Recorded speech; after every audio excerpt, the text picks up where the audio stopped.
Hello ka-OFW, magandang araw sa inyong lahat. Kung saan ka mang lugar nanonood sa ngayon ay magandang araw sa'yo. Ngayon ay ipapakita ko naman sa inyo kung ano ang kasunod ng aming ginagawa after na makapag-breaker kami ng mga matitigas na bato. Tara, samahan niyo ako ulit sa araw na ito.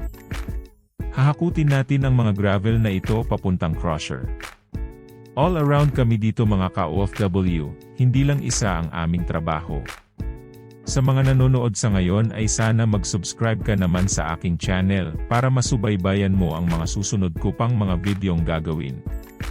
Ngayong araw ay nasa 35 degree ang panahon at talagang napakainit.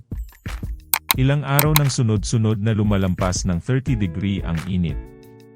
Masyadong maalikabok sa aming job site.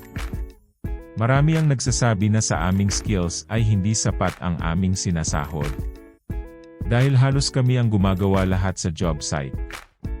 Pagbabakoy, pagbi-breaker ng bato, paghahakot ng gravel, pagka-crusher ng gravel, pagpapile ng steel, pagtatangal ng mga nahalong kahoy o ibang bagay sa lupang hinahakot o gravel, at paglalagay ng lona o makapal ng pangtakip sa mga gravel matapos na ito ay ma-breaker.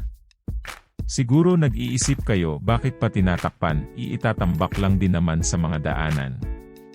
Ganito yan ka-OFW. Kapag ang mga gravel ay nabasa ng ulan, ay nagiging marupok na dahil ay absorb ng tubig at hindi na pwedeng gamitin. At ito ay i-reject na. Ang mga bridge at tunnels dito sa Japan ay lumalaban sa tibay dahil napakadalas ng lindol. Ang Japan ay kilalang bansa ng pinakamaraming lindol sa buong mundo. Hindi nyo man naririnig malimit dahil malalaking lindol lang ang alam nyo, pero sa loob ng isang taon ay may 1,500 hanggang 2,000 mahigit na paglindol. Wow! Siguro nagulat kayo dahil kukunti lang ang alam nyo. Halos araw-araw ay may lindol sa Japan, pero ito ay hindi napapansin ng mga tao, dahil pangkaraniwan na sa kanila. Magnitude 2 hanggang magnitude 4 ang napakarami na akala mo ay nahilo ka lang o namalikmata. Ito ang nakatala sa record ng Japan. Malalaking paglindol lang ang ibinabalita sa media. At kung may parating na malakas na lindol o tsunami ay ang aming mga cellphone ay kusang tutunog for emergency. Kahit naka-silent pa ang iyong cellphone, ay kusa itong mag-alarm na talagang ikagugulat mo sa lakas. Kagabi lamang ay 2 beses akong nagising dahil sa paglindol na sa tansya ko ay nasa magnitude 4 yon at tumagal ng mga 15 seconds. Kaya pinakiramdaman ko na rin maigi baka ako lumakas. Ang mga ganyang lindol ay karaniwan na dito.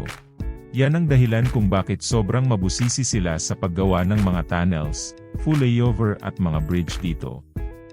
Ang isang kagandahan sa bansang ito ay sisiguraduhin nilang safe ang trabahante sa paggawa. Kumpleto sa mga gamit na nakakasiguro na safe ang tao. Halimbawa, dapat ay naka-uniforme talaga, at kahit mainit pa ang iyong suot ay dapat sundin dahil para sa sariling kapakanan.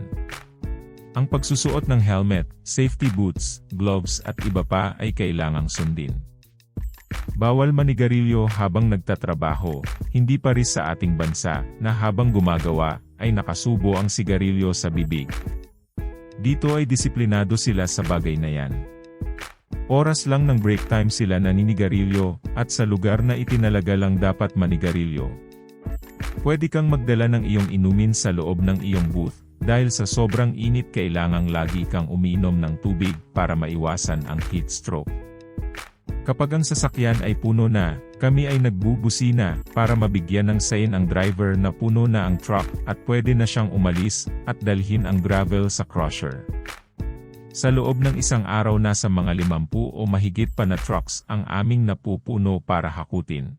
Wow! Ang mga Pilipino ay mabilis gumawa sa bagay na yan, hindi paris ng mga Hapon na medyo mabagal sa pagpuno ng truck. Matatanda na kasi ang karamihan sa mga kasamahan kong mga Hapon. Ang susunod kong video ay ipapakita ko naman sa inyo kung paano kami magtrabaho sa crusher.